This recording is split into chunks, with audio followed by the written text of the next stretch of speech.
Olá, povo de Deus, terça-feira, 1º de novembro de 2022, 31ª semana do tempo comum. A nossa reflexão de hoje é a partir de Filipenses 2, de 5 a 11, Lucas 14, de 15 a 24.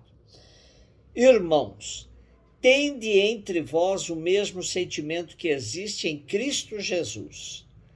Jesus Cristo, existindo em condição divina, não se fez do ser igual a Deus uma usurpação, mas ele esvaziou-se a si mesmo, assumindo a condição de escravo e tornando-se igual aos homens. Encontrado com aspecto humano, humilhou-se a si mesmo, fazendo-se obediente até a morte e morte de cruz. Por isso, Deus o exaltou acima de tudo e lhe deu o nome que está acima de todo nome. Assim, ao nome de Jesus, todo joelho se dobre no céu, na terra e abaixo da terra, e toda língua proclame: Jesus Cristo é o Senhor, para a glória de Deus Pai. Temos hoje um dos mais belos hinos cristológicos. Paulo o apresenta dando a razão do seu conselho anterior. Tende entre vós o mesmo sentimento que existe em Cristo Jesus. Com o hino, o apóstolo apresenta o exemplo de Jesus, que é a base fundamental para todo seu seguidor. Viver como Jesus viveu, assumindo na radicalidade o seu testemunho, é a recomendação de Paulo aos cristãos de Filipos e a todos nós. Esse abaixar-se de Jesus ao nível mais baixo que um ser humano podia chegar, à condição de escravo, se encontra no exemplo mais radical de Jesus no seu processo encarnatório. Fazer-se igual aos seres humanos para deixar claro que é possível, a partir da condição humana, ser alçado pelo Pai para a mais alta glória. É o que Jesus nos deixa como caminho a ser seguido. O hino tem dois movimentos, um de abaixamento e outro de elevação. O primeiro é assumido por Jesus na sua liberdade de querer igualar-se a nós. O segundo é comandado totalmente pelo Pai, que exalta seu Filho acima de todo nome. Assim temos nos versículos de 6 a 8 a catábasis, ou seja, o esvaziamento de Jesus, que sendo Deus se fez homem, tomando a condição de escravo e humilhando-se até a morte e morte de cruz. Os versículos de 9 a 11 descrevem a anábasis, isto é, a exaltação de Jesus pelo Pai ao ressuscitá-lo dos mortos e ao conceder-lhe o nome que está acima de todo nome, adorável no céu e na terra e que deve ser proclamado a todo mundo. Jesus Cristo é o Senhor. O mistério de Cristo é sintetizado de modo linear e completo. A fé do cristão encontra aqui o seu centro e sua síntese. Graças a Paulo, que não só se fez evangelizador dele, mas também, em primeiro lugar, foi discípulo e testemunha. Lucas 14, de 15 a 24.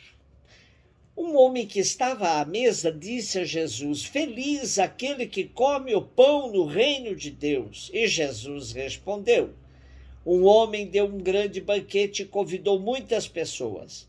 Na hora do banquete, mandou seu empregado dizer aos convidados: Vinde, pois tudo está pronto. Mas todos, um a um, começaram a dar desculpas. O primeiro disse: Comprei um campo, preciso ir vê-lo. Peço-te que aceites minhas desculpas. Um outro disse: Comprei 5 juntas de bois e vou experimentá-las. peço-te que aceites minhas desculpas. Um terceiro disse: acabo de me casar e por isso não posso ir. O empregado voltou, contou tudo ao patrão. Então o dono da casa ficou muito zangado e disse ao empregado: sai depressa pelas praças e ruas da cidade. Traze para cá os pobres, aleijados, cegos, coxos. O empregado disse: Senhor, o que tu mandaste fazer foi feito e ainda há lugar. O patrão disse ao empregado: sai pelas estradas e atalhos e obriga as pessoas a virem aqui para que minha casa fique cheia. Pois eu vos digo, nenhum daqueles que foram convidados provará do meu banquete. Depois que Jesus recomendou ao fariseu, dono da casa, que ao dar um banquete convidasse os pobres, pois estes, não tendo como retribuir a gentileza, abriria a porta para a sua participação no banquete que se dará na ressurreição dos justos, como retribuição dada pelo próprio Deus. Um fariseu que estava à mesa, sentindo-se incluído em tal banquete, disse a Jesus: feliz aquele que come o pão no reino de Deus. Frente a isso, Jesus conta uma parábola onde passa do banquete humano ao banquete escatológico.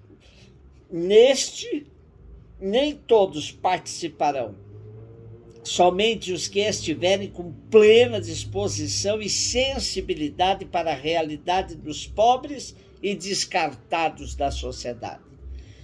Vejam que o homem que oferece o banquete já tinha uma lista de convidados. Quando o banquete estava pronto, mandou seu empregado avisar aos convidados que podiam vir. Surpreendentemente, os convidados recusam o segundo convite. Nesse momento, voltam atrás com várias desculpas. Faltam com a palavra e ofendem gravemente o anfitrião. Dão como desculpa seus negócios, trabalho, família, que podem parecer atividades honestas.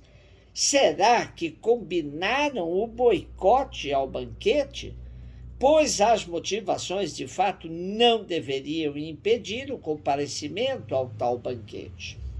O anfitrião não renuncia à festa, nem quer perder os manjares preparados.